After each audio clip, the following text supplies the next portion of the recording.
j'ai plus d'espoir pour cette humanité. Enfin, si j'ai encore de l'espoir pour cette humanité, mais c'est dur là. C'est contexte.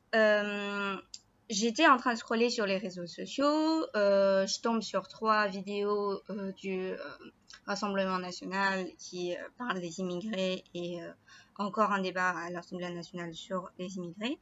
Enfin bref, je pense même pas que ça date d'aujourd'hui. Bon, je sais pas de quand ça date, mais c'est pas grave, ça plombe mon moral, mais c'est pas grave, c'est ok. Je change donc de réseau social en me disant, si je quittais le réseau social français, Instagram, etc., peut-être que j'aurais quelque chose de plus joyeux, voyez-vous?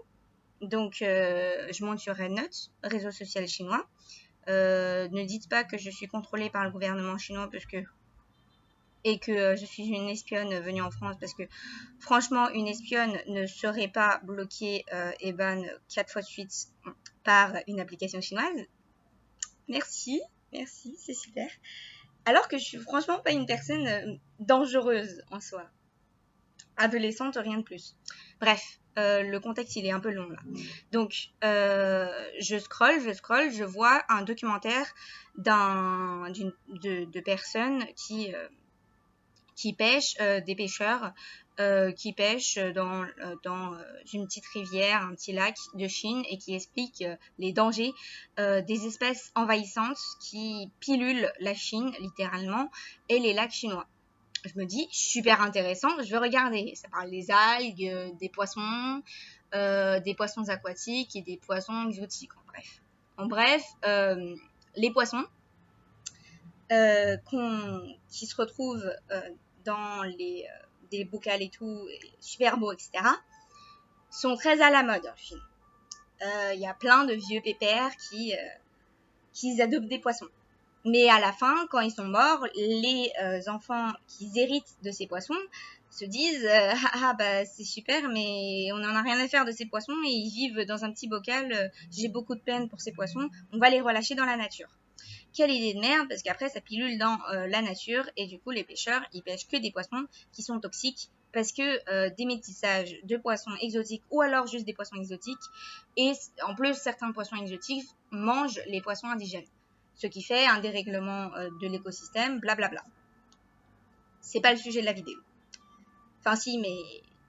Et donc moi je me dis, super intéressant, je vais voir les commentaires pour voir si je suis la seule à réagir en mode... oui, bah c'est pareil pour les écrevisses à Paris, ou les carpes, ou les espèces envahissantes qui sont dues au restaurant, à la restauration, etc. Puisque, comme vous le savez peut-être, les écrevisses pilulent la Seine, parce que justement, y a eu des importations, parce que les écrevisses c'est super bon, et je suis d'accord avec ça, sauf que les Français ne les mangent pas, et donc ça pilule la Seine, et c'est chiant, et vu que la Seine est polluée, personne les mange, parce que c'est pollué, bref. Et c'est pardon, il y a les ambulances, on s'en fout. Et c'est la même chose pour plein d'autres espèces, comme par exemple les algues bretonnes, qui sont consommables, mais qui ne sont pas consommées, et du coup qui pilulent les plages. Bref, ça c'est un autre souci. C'était le souci de la vidéo dans lequel je regardais. Donc je regarde les commentaires, je tombe sur quoi? Je tombe sur 2 types de gens. Un type de gens qui se concentre sur la tenue vestimentaire du gars. Je trouve ça très malsain, parce que lui, il essaye d'expliquer des contenus scientifiques, ou du moins c'est des choses qu'il a remarquées et qu'il a constatées sur l'écosystème déréglé. Et eux, ils se concentrent sur la tenue vestimentaire du gars. Waouh! C'est vraiment le truc le plus important, quoi. Ensuite, à côté de ça, il y a tout un palmarès. Il y a vraiment énormément de messages. On va dire les 2/3 qui portent sur une analogie entre les poissons et les humains, qui disent, comme vous le savez ou pas, il y a un projet en Chine d'ouvrir les portes au monde, pour une fois, enfin, j'aimerais dire, parce que, en bref, pendant le Covid, ils ont fait dégager trop d'étrangers, donc on fait entrer des étrangers, puisque, voilà, il y a le problème du vieillissement de la population, etc. Ouais, enfin bref. Et donc, ils ont des projets de faire entrer des personnes africaines et indiennes qui sont des pays partenaires à la Chine. Mais ça représente moins de 0,5% de la population urbaine, je précise. Dans la campagne, il y en a quasiment 0%. Voilà. Juste pour vous donner une idée. Donc c'est vraiment tellement minime. Je sais même pas s'il y a 1%, s'il y a 0,1% de population étrangère en Chine. J'en douterais très fort. Mais je sais qu'à Shanghai, il y a moins de 0,5% de population étrangère et d'entreprises étrangères.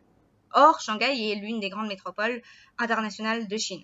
Donc, je pense que c'est assez représentatif du fait que c'est pas de la faute des étrangers s'il y a du chômage. Et pourtant, c'est ce qu'ils disent. Ils disent, oui, bah, c'est la même chose que les poissons. Le fait que les gens sont stériles et toxiques et ont des idées bizarres dans la tête, telles que par exemple la communauté LGBTQR+, bah, c'est à cause des étrangers. Mec, la Chine est l'un des plus grands producteurs de BL et de GL. Qu'est-ce que tu me sors? Qu'est-ce que tu me sors juste? Qu'est-ce que tu me sors? Ensuite, même si, soi-disant, ça stérilise parce que tu peux pas avoir des gosses en étant en couple avec une fille si tu es une fille et un gars si tu es un gars. Et alors, je pense pas que ce soit ça le grand problème du fait qu'il y a moins d'enfants. Je pense que le grand problème, c'est surtout le prix du loyer et le prix de la vie tout court. Mais bon, c'est pas grave. Ça, c'est juste mon avis. Peut-être que c'est faux. Je n'en sais rien. Ensuite,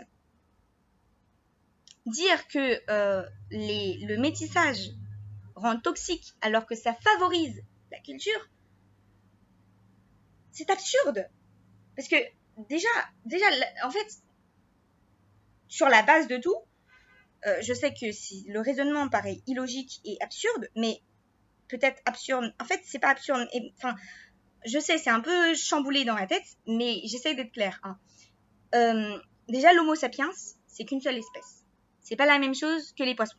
Le métissage entre les espèces de poissons rend des poissons stériles. Parce que c'est deux espèces différentes. Sauf qu'en France, je dis n'importe quoi. Sauf que dans le monde, il n'y a qu'une seule espèce d'humain qui a survécu. Parce qu'il n'y a pas ce problème. Ensuite, par ailleurs, l'homme est un être vivant social. Donc, l'arrivée des immigrés, c'est que bénéfique. Parce que les immigrés, ils viennent, ils apportent leur culture. En plus, ils apportent de la main-d'œuvre. Et c'est ce qu'il faut, de la main-d'œuvre. Sinon, il n'y a pas ce projet, quoi. Puis, contrairement aux colonisateurs qui viennent et qui imposent leur culture aux indigènes, et dans ce cas, c'est mauvais pour les indigènes parce qu'ils imposent leur culture, les immigrés, de façon générale, ils sont plus gentils envers les indigènes. Ils essayent de se fondre dans la culture dans laquelle ils adviennent. Et en plus, ils vont l'améliorer parce que le choc culturel crée de la technologie et avance le monde. Voilà, que ce soit culturellement ou que ce soit technologiquement. Donc c'est que bénéfique. Contrairement aux indigènes eux-mêmes, souvent nationalistes, régionalistes, etc. Je ne dis pas que les cultures ne doivent pas se développer. Au contraire, je suis pour le développement des cultures, des langues régionales par exemple, puisque c'est important de continuer les traditions.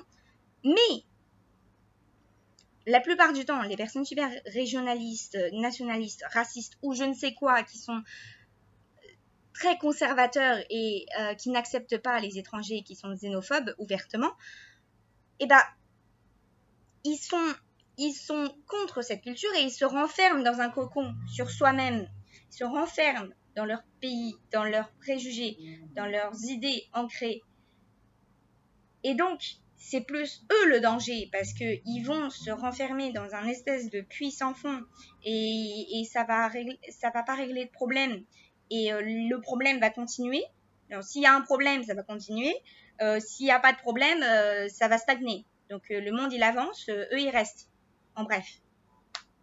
Donc, c'est plutôt eux qui sont dangereux pour eux-mêmes. Parce que souvent, les personnes conservateurs vont conserver des choses et des traditions qui sont pas forcément bonnes pour la société et qui sont hors du temps. Parce que peut-être qu'à l'époque, c'était bon pour la société. Par exemple, je sais pas moi, d'allumer des lampes, mais maintenant, enfin des lampes, des bougies, H24 et de brûler des maisons pour réchauffer la population lors du Nouvel An, je ne sais pas. Mais maintenant, c'est pas utile et ça fait qu'augmenter la température. Voilà, la vidéo est super longue, mais ça m'a beaucoup énervée. J'en ai parlé à Mathilde. Enfin, j'en ai parlé à Mathilde. J'ai fait mon beau monologue habituel parce que ça m'a vraiment fait chier. Et, et je trouve que pour le coup, mon analogie enfin ma généralisation entre ce qui se passe dans un commentaire en Chine sur un vlog random vaut le coup pour tout le monde. Parce qu'en France aussi, il y a la montée du nationalisme pour à peu près les mêmes raisons. Enfin, à la différence qu'il y a beaucoup moins de population en France. Donc, ça commence à être un peu énervant que dans tous les réseaux sociaux, et j'en ai des réseaux sociaux, et quelle que soit la langue, il y a le même souci de xénophobie, de racisme, de régionalisme, de nationalisme. C'est pas le problème du fait que le fait de poursuivre les traditions c'est mauvais. Je ne dis pas ça. C'est pas le fait que je suis contre les enfants. Ce n'est pas ça. Je suis un gosse. Je sais que si mes parents n'étaient pas hétérosexuels et ne m'ont pas né, bah je serais pas née et donc je n'existerais pas. C'est pas ça le problème. Je ne parle pas de ça. Je parle du fait de la non-ouverture au monde et le fait que les gens sont enfermés sur eux-mêmes et continuent à déraper dans le gouffre, quoi. On va en enfer, là. Voilà.